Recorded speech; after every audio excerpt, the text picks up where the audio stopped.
So mga tol, kakatapos lang po ng bigating laban sa bansang Australia sa pagitan ni Vasily Lomachenko versus George Kambosos Jr. Ang inaasahan nga po ng karamihan na mananalo si Lomachenko kay Kambosos. Yan nga po ang nangyayari dahil tinalo ni Lomachenko si Kambosos via technical knockout sa round 11. Hindi po kinaya ni Kambosos ang lakas ni Lomachenko. Dahil sa panalo ni Lomachenko mga tol, siya na ngayon ang world champion sa IBF lightweight. Bukod dyan, nasungkit din niya ang titulong IBO lightweight world title. Si Lomachenko na po ang pangalawang boksingero na tumalo dito kay Kambosos. Bumagsak na ngayon ang record ni Kambosos sa 21 wins and 3 losses. Habang umabante naman ang record ni Lomachenko sa 18 wins and 3 losses. Sa kabilang banda naman mga tol, kung matatandaan, ibinalita po natin noong nakaraan na nagbago ang isip ni Bob Arum.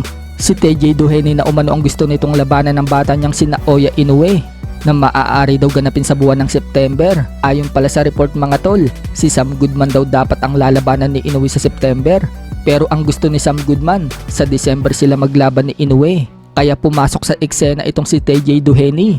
At ito na ang gusto umano ni Bob Arum na labanan ni Inoue sa September.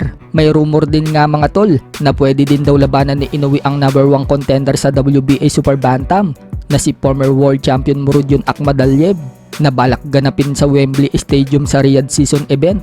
Ayon naman sa promoter ng Matchroom na si Eddie Hearn, si Murodjon Akhmadaliev umano ang katapat ni Inoue sa 122 pounds. Pero mukhang ayon sa team ni Akhmadaliev mga tol, hindi sila lalabanan ni Inoue. At si Sam Goodman daw ang gustong labanan ni Inoue. Pero naghahanda umano ngayon si Akhmadaliev at balak bumalik sa ring sa Taglagas. Sa ibang banda naman mga tol, nanghihinayang naman ang dating trainer ni former 3 Division World Champion General Casimero na si Coach Nonoy Neri. Ayon po kasi sa artikulo ng Daily Tribune, sayang daw dahil hindi nagtagpo ang landas ni Casimero at Inoue.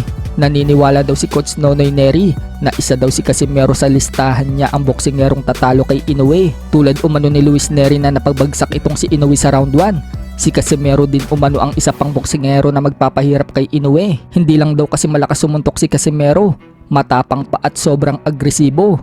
Pero sa ngayon, mukhang malabo daw na makalaban ni Casimero si Inoue mula nang mawala daw ito sa MP promotion. Kaya nanghihinayang ngayon si Coach Nonoy Neri. Speaking of General Casimero mga tol, pinagmalaki nga po niya na siya lang daw ang nag-iisang Pinoy na nakapasok sa pound for pound list. Nasa pang number 18 nga daw siya. Ibig sabihin, kapag nakapasok ka daw sa pound for pound list, isa ka daw sa pinakamagaling na boksingero sa buong mundo. Bagamat nasa number 18 daw siya, at si Inoue naman daw nasa number 1 kapag nagkaharap daw sila ni Inoue. Talagang patutulugin daw niya ito. Sa ibang balita naman mga tol, matapos po ang masaklap na pagkatalo ni Luis Neri kay Inoue, iiwan na po niya ang 122 pounds at aakit na daw siya ng 126 pounds or featherweight division.